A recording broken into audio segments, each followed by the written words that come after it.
맑고 깨끗한 피부, 예쁘게 잘 다듬어진 눈썹, 크고 선명한 눈매와 붉은 입술까지. 아이돌 걸그룹처럼 예뻐지고 싶은 마음이 바로 우리들의 마음이 아닐까 싶은데요. 하지만 진짜 예쁜 얼굴은 화장품을 이용해서 꾸미는 것보다는 내 진짜 피부가 예뻐야 한다는 사실. 자, 그렇다면 예쁘고 건강한 피부를 위해서는 어떻게 해야 할까요? 지금부터 저와 함께 화장품을 똑똑하게 사용하는 방법 알아보도록 하겠습니다. 안녕하세요, 주혜경입니다.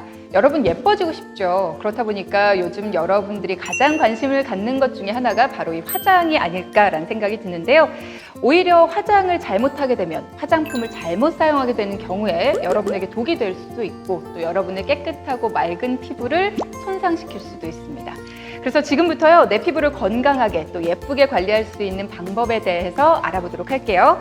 전문가 두 분 모셨습니다. 피부과 전문의 조소연 교수님, 그리고 메이크업 아티스트 송유미 원장님 자리하셨습니다. 안녕하세요. 안녕하세요. 네, 요즘 아이들 가꾸는 거에 대한 관심이 부쩍 높아요.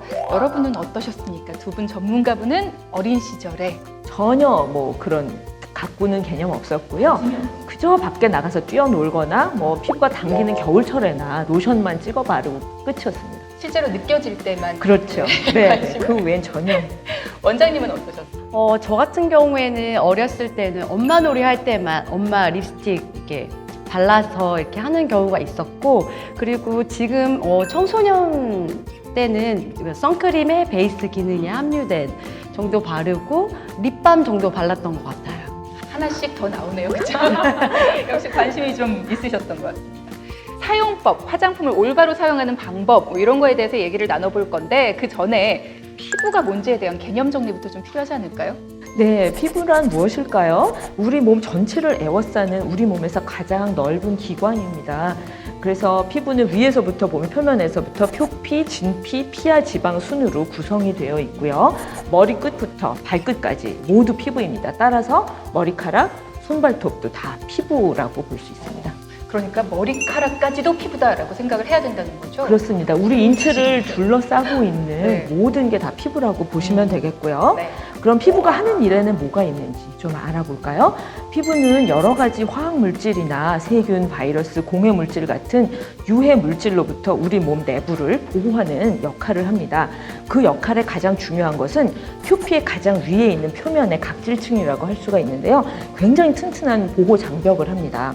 그거 외에도 우리가 피부를 통해서 뜨겁고 차가운 거 느끼고요. 아 따가워 그런 통증 감각도 느끼고요. 그리고 더운 날씨에는 땀을 흘리고 추운 날씨에는 혈관을 수축시켜서 항상 같은 체온을 유지하는 그런 보호 역할도 하고 자외선을 쪼여서 비타민 D를 만드는 등의 굉장히 다양한 기능을 지금 이 순간에도 다 하고 있습니다. 우리 피부가. 조금 더우니까 땀이 막 나요. 나죠? 네. 바로 그겁니다. 네. 피부가 하는 일이 참 많네요. 맞아요. 저도 여름에 더위를 많이 타서 항상 몸이 시원하게 해야 되거든요. 네, 그래서 이것도 피부가 체온을 유지하기 위해서 몸에 신호를 보내는 거였네요. 그렇습니다. 조금만 밖에 나가서 햇볕을 쬐었는데도 가렵거나 두드러기 같이 부풀어 오르거나 그런 증상이 나타난다면 그거 자체가 피부가 손상을 입었다는 하나의 증거가 되기 때문에 그럴 때는 전문의한테 가서 진료를 받는 것이 좋겠습니다.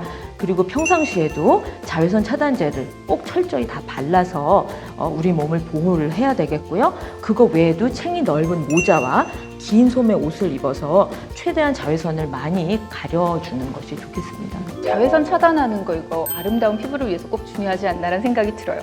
여자들 평생의 소원이 건강한 피부 만드는 거잖아요. 그러고 보면 연예인들 참 피부 좋아요. 맞아요. 연예인들은 화면에 보이는 게 직업인 사람들이기 때문에 평상시에도 많은 관리를 하고 있거든요. 근데 화장을 하는 것도 중요하지만 오히려 평상시에는 화장을 하지 않고 청결하게 관리한다거나 오히려 쉬게 하는 데 중점을 주는 것 같아요. 근데 일상생활에서 관리하는 거 이거 힘들지 않나요? 특히 이제 사춘기에는 피지샘의 활동이 갑자기 왕성해지면서 기름기가 많아지죠. 그게 피지인데요. 그러면서 모공이 틀어막히면서 여드름이 생길 수가 있습니다. 그럴 때 제일 중요한 건 청결하게 하고 관리를 잘하는 건데 그런 거는 안 한 채로 겉에만 깨끗하게 보이게 하기 위해서 색조 화장을 두껍게 한다든지 손으로 여드름을 짠다든지 그러면 오히려 흉터가 커지거나 2차적으로 세균 감염이 된다든지 문제가 많이 생길 수가 있기 때문에 원래의 예쁜 피부로 돌아가기가 오히려 어려워집니다. 청소년기의 트러블 문제, 여드름 문제 이런 것 때문에 고민 상당히 많이 하는 것 같아요. 그럼 어떻게 관리를 해주면 좋을까요? 일단 좋은 피부의 조건은 수분이 자꾸 증발하지 않게 촉촉하게 유지가 되어야 되겠고요. 또 그렇게 하기 위해서는 장시간 햇볕에 노출을 하지 않아야 자외선에 의한 또 손상도 또 추가로 막을 수가 있고요. 그래서 항상 자외선 차단제를 모든 노출 부위, 특히 얼굴 같은 데는 열심히 발라주는 게 좋고 그 외에도 평소에 충분한 물을 섭취를 하고요. 잠을 푹 자고 적당한 운동 그리고 균형 잡힌 식사를 잘 해야 되겠습니다. 그리고 담배나 술 같은 거는 뭐 당연히 피부에 아주 최대 적이니까 피해야 되겠고요. 그 외에도 너무 특정 음식만 많이 먹는 편식이라든지 너무 많이 먹는다든지 그런 거 다 좋지 않습니다. 많은 말씀해 주셨는데요. 그럼 일상생활에서 피부를 잘 가꿀 수 있는 방법 저희가 화면으로 준비했습니다. 평상시에 피부를 가꾸는 방법 첫 번째, 규칙적으로 자고 일어나는 습관을 가져야 합니다. 우리가 자는 동안에 우리의 몸은 키가 크고 피부가 건강해지는 호르몬을 만들어내거든요. 그리고 두 번째, 몸을 씻은 후에는 보습을 위해 바디로션이나 로션을 발라줘야 합니다. 몸이 건조해지면 가려울 수가 있어요. 자, 그리고 세 번째, 피부가 좋아하는 음식을 골고루 먹어야 합니다. 채소와 과일에는 피부에 좋은 각종 비타민과 철분, 그리고 영양소 등이 많이 함유되어 있어요. 그리고 네 번째, 외출할 때에는 자외선 차단을 꼭 해줘야 합니다. 이때 유의할 건 외출하기 30분 전에 바를 것. 자외선 차단제가 효과를 나타내기 위해서는 30분 정도의 시간이 필요하거든요. 그리고 눈 주변에는 바르지 않아야 합니다. 자, 그럼 마지막으로 꼭 지켜야 할 것. 외출해서 돌아오면 깨끗이 씻어야 한다는 겁니다. 피부를 제대로 씻어주지 않으면 피부염이 생길 수도 있고요. 각종 세균 때문에 질병이 생길 수도 있습니다. 일상생활에서 우리가 지켜야 되는 다양한 피부 관리법들 알아봤습니다. 근데 보고 나니까 또 그렇게 어렵지가 않은 것 같아요. 우리가 일상에서 잘 지킬 수 있는 것 같은데 일단은 깨끗하고 청결하게 유지해야 된다라고 교수님 말씀하신 것처럼 그리고 또 자극받지 않도록 하는 게 제일 중요하다 이런 거죠. 저 같은 경우에도 직업 특성상 생활이 비규칙적이다 보니까 항상 피부 관리하는 데 신경을 많이 쓰게 되거든요. 청소년 여러분들도 밤늦도록 공부를 하다 보면 체력도 많이 소진되고 피부 상태가 안 좋아질 수밖에 없어요. 피부 건강하게 유지할 수 있도록 올바른 방법으로 관리를 하는 게 중요할 것 같아요. 그래서 저희가 지금부터 올바르게 피부를 관리할 수 있는 방법에 대해서 좀 알려드릴까 하는데 사실 청소년들 예뻐 보이기 위해서 가장 많이 하는 게 화장이잖아요. 근데 안 한 얼굴이 더 예쁘지 않아요? 그렇죠. 저는 그때로 돌아가면 절대로 안 할 것 같아요. 왜냐면 우리 몸이 노화가 시작되는 게 한 20대 중반까지고 지금 청소년기는 아직 피크를 향해서 성장하는 때이기 때문에 피부도 굉장히 재생이 잘 되고 빛나는 시기입니다. 제일 좋을 때라고 할 수 있죠. 화장품을 고르는 방법, 어떻게 관리를 해야 되는지 다양한 얘기들 해볼 텐데 그렇다면 우리 청소년들은 화장품을 어떻게 고르는지 어떤 기준으로 선택을 하는지 직접 이야기를 들어봤습니다. 화면으로 함께 하시죠. 제가 학생이다 보니까 용돈이 별로 없어서 그래서 저렴한 걸로 많이 사요. 좋아하는 연예인이 나오는 브랜드를 보고 따라서 사요. 케이스 이쁜 거랑 색깔 이쁜 거 보고 사요. 이렇게 대부분의 청소년들이 색상을 보고 일단 본인에게 어울리는지 확인을 하고 또 가격도 본다 이렇게 얘기를 했는데 저하고 별반 다르지 않은 것 같습니다. 잘못된 것 같지 않은데 어때요, 원장님? 자신에게 어울리는 색상을 고르는 거 아주 중요하죠. 사람마다 피부톤이 다르기 때문에 같은 립스틱이나 아니면 같은 베이스를 하더라도 사람마다 다 다르게 보이는 것 같아요. 또 사람마다 피부 타입도 다르잖아요. 민감성, 복합성, 지성, 건성, 그냥 복잡해요. 그럴 때마다 또 다른 화장품을 사용해야 되기도 하고요. 네, 화장품이 이렇게 다양한 화학 물질로 이루어져 있기 때문에 사람마다 굉장히 다양한 반응이 나타날 수가 있고요. 또 사람마다 민감도와 어떤 그런 피부 상태가 다르기 때문에 같은 화장품을 발라도 어떤 사람은 괜찮은데 나한테는 문제가 생길 수가 있어서 친구들이 다 괜찮다고 했다고 그래서 그 그게 뭐 나한테 해당된다고 할 수는 없거든요. 그래서 화장품을 살 때는 얼굴에 직접 바르기 전에 먼저 귀 뒤나 손목 안쪽에 이런 얼굴 피부와 비슷한 정도의 연약함을 가진 피부에 조금 발라보고 한 이틀 정도 기다려서 아무 문제가 없으면 그때 비로소 얼굴 전체에 바르는 게 좋고요. 만약에 문제가 생길 때는 이제 가려워지거나 붉게 되거나 각질이 일어나거나 하는데요. 그런 건 이제 자극 접촉 피부염, 알레르기 접촉 피부염 그런 게 생겼다는 뜻이거든요.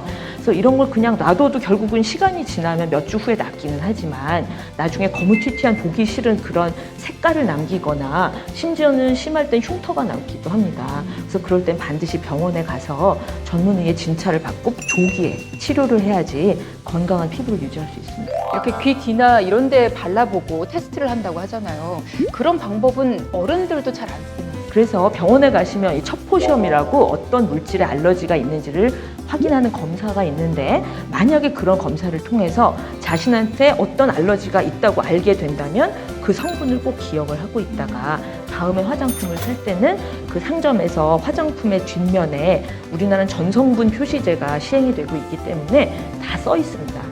거기 확인을 일일이 해서 그 성분이 있나 없나만 확인하고 구매를 하면 안전합니다. 그리고 또 화장품에 심지어는 사용할 수 없는 성분이 들어있을 가능성도 뭐 0은 아니거든요. 그리고 또 사용할 때 함량에 제한이 있는 성분들이 있습니다.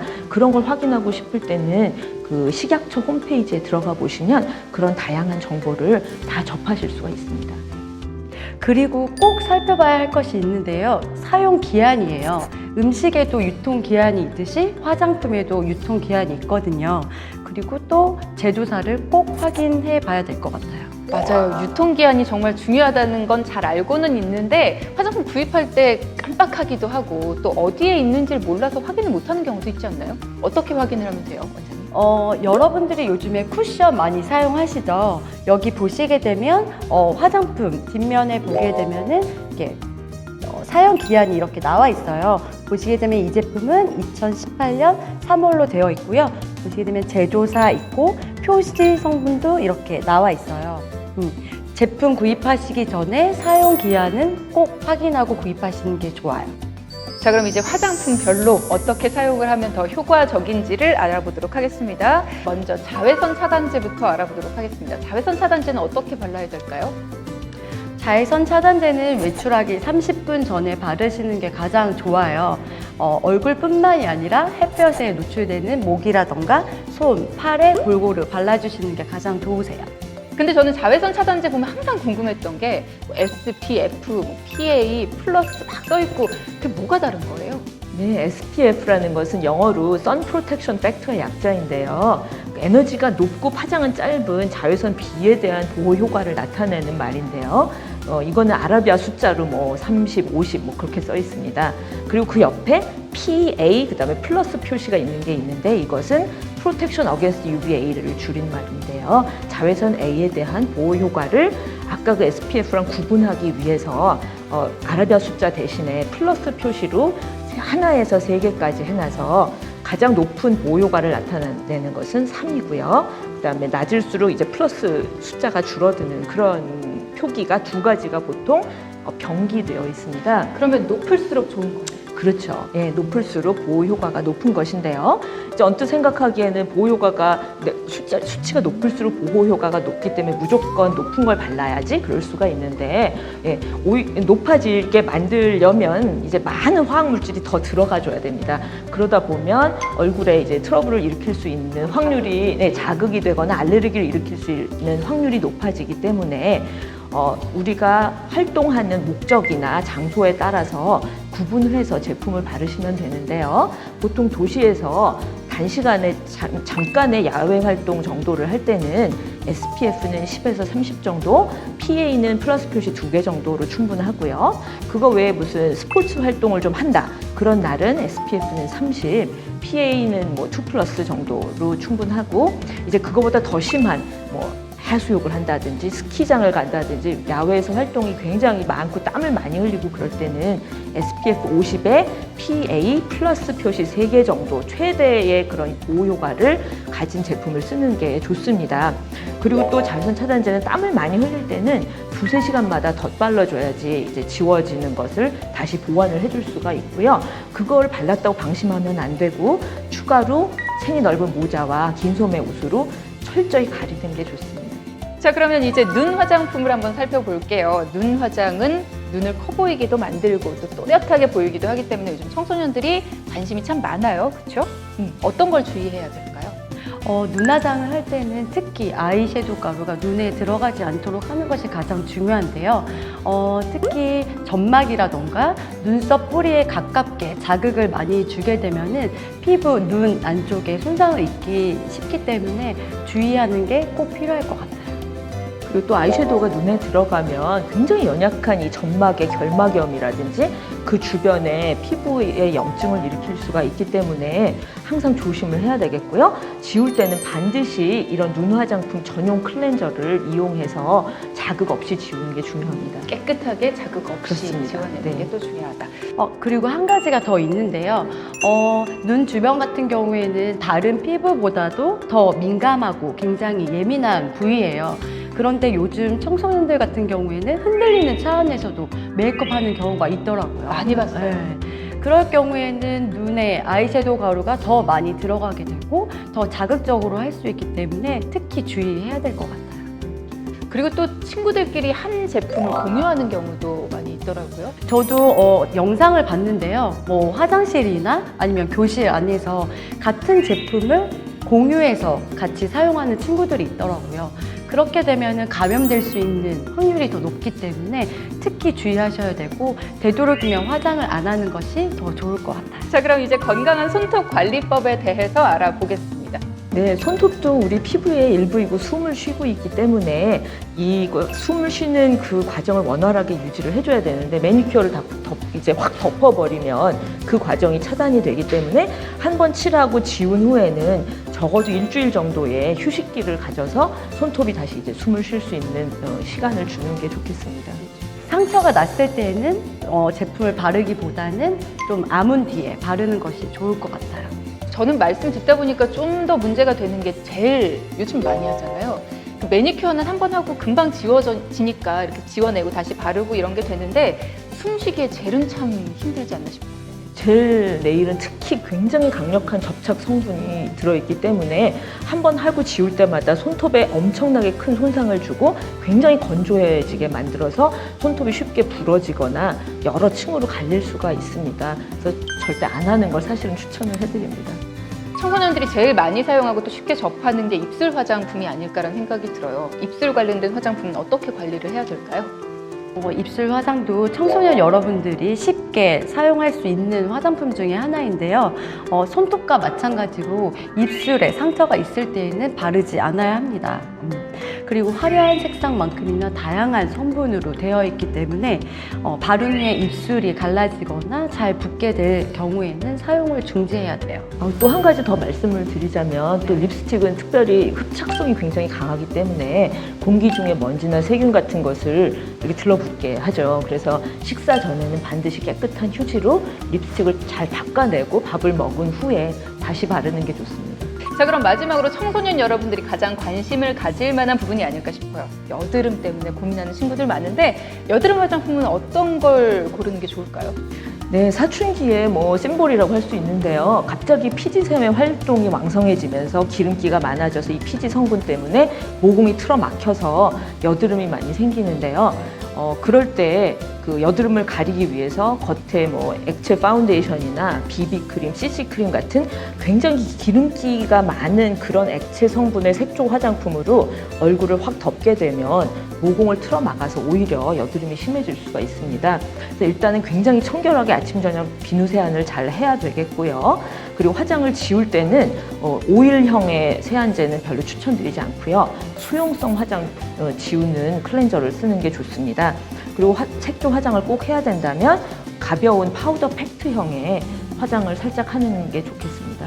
세안이 중요하다는 말씀을 하셨는데 세안은 어떻게 해야 되는지 원장님 좀 알려주세요. 세안을 할 때 제일 중요한 거는 피부에 최대한 자극을 주지 않게 하는 것이 가장 중요한데요. 여드름 전용 폼 클렌징으로 충분한 거품을 내서 사용하는 것이 좋고요. 그리고 세안 후 수건으로 너무 빡빡 닦는 것보다는 가볍게 누르듯이 눌러주시고 그리고 가벼운 스킨과 로션으로 발라주는 게 좋을 것 같아요. 이렇게 올바른 화장품 사용법에 대해서 알아봤는데요. 우리들이 올바르게 사용을 하는 것도 중요하고 또 오늘 알려드린 이 내용을 중심으로 앞으로는 좀 변화하는 것도 필요할 것 같습니다. 기본적으로 나한테 맞는 화장품 사용하는 것, 그리고 또 상처가 났거나 조금 좋지 않은 부분에는 바르지 않는다라는 거 꼭 알아두셨으면 좋겠어요. 맞습니다. 아무리 다른 사람들이 좋은 거라고 하더라도 내 피부에 맞지 않으면 오히려 독이 된다는 사실을 기억을 하셨으면 좋겠고요. 청소년 여러분의 피부는 지금이 가장 싱그럽고 아름다울 때이기 때문에 아예 사실은 화장을 색조 화장 같은 건 안 하는 것이 피부에 제일 좋습니다. 그리고 화면에 보이는 연예인들도 평소에는 관리를 하고 화장을 거의 하지 않거든요. 여러분들도 지금 상태에서 건강한 피부가 유지될 수 있도록 관리를 충분히 하시는 게 좋을 것 같아요. 좋은 말씀들 해주셨는데요. 지금까지의 내용을 토대로 해서 건강한 피부를 위해서 지켜야 될 화장품 사용 안전 수칙 저희가 7가지로 정리를 해봤습니다. 화면으로 만나보시죠. 첫 번째, 화장품을 사용할 때 반드시 손을 깨끗이 해야 합니다. 크림과 같이 일정량을 덜어서 사용하는 제품은 깨끗하게 관리된 도구를 이용해서 사용할 만큼만 덜어서 발라야 한다는 거 잊지 마시고요. 그리고 두 번째, 화장품 사용 후에는 뚜껑을 바르게 꼭 닫아줘야 합니다. 화장품의 뚜껑을 닫지 않으면 먼지나 세균이 섞여서 오염이 될 수가 있습니다. 그리고 세 번째, 화장품을 함께 사용하는 것은 위험합니다. 하나의 화장품을 친구들과 함께 사용하게 되면 세균이 옮겨갈 수가 있어요. 특히 눈에 사용하는 화장품을 친구들과 함께 사용하는 건 정말 위험합니다. 네 번째, 화장 도구는 깨끗하게 관리합니다. 화장 도구는 중성 세제를 넣은 물에 깨끗이 세탁을 한 후에 완전히 건조해 사용해야 합니다. 그리고 다섯 번째, 화장품은 직사광선을 피해서 서늘한 곳에 보관해야 합니다. 그리고 화장품을 냉장고에 넣었다 뺐다 하면 온도 변화가 잦아지게 되고 화장품이 변질될 수도 있다는 사실 기억하세요.